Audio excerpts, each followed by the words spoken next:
మానసి కలెక్షన్స్కి స్వాగతం. అందరూ ఎలా ఉన్నారు? నేను చాలా బాగున్నా ఫ్రెండ్స్. ఇవాళ వచ్చేసి ఫ్రాక్ ఆర్గన్జా అనమాట. ఇది ఒకరు శారీ ఇచ్చారు.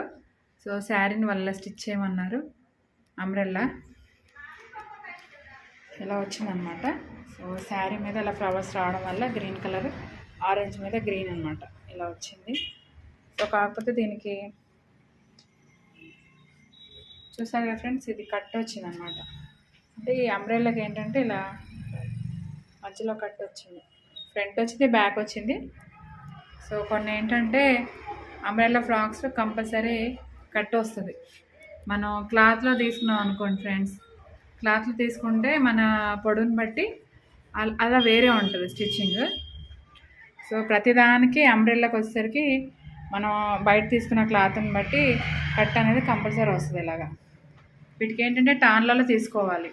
లాంగ్ ఫ్రాక్స్ మనం కుట్టించుకోవాలనుకుంటే టాన్లో తీసుకొని స్టిచ్ చేయించుకున్నాం అనుకో ఫ్రెండ్స్, అప్పుడు మీకు ఇలా కట్ అనేది రాదు. ఇప్పుడు ఏంటంటే ఇది ఫ్రంట్ వచ్చింది, బ్యాక్ వచ్చింది, అది ప్రాబ్లం అన్నమాట. చాలామంది ఏమనుకుంటారంటే మీరు చెప్పలేదు క్లాత్ సరిపోలేదంటే, క్లాత్ సరిపోతుంది కానీ కట్ అనేది కంపల్సరీ వస్తుంది. సో ఇది బ్యాక్ సైడ్ అనమాట.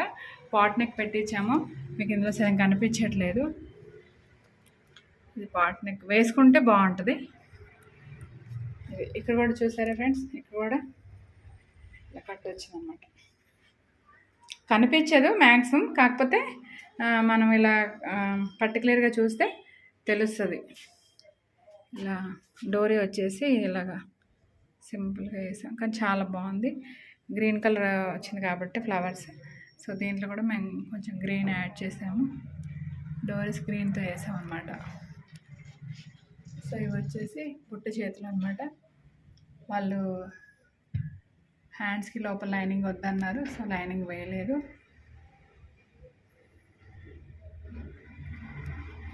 సో మీకు ఈ వీడియో ఎలా అనిపించిందో కామెంట్ రూపంలో తెలియజేయండి. మీరు ఈ వీడియో చూసి లైక్ చేసి, షేర్ చేసి, సబ్స్క్రైబ్ చేసుకోండి friends. Thank you so much. Bye.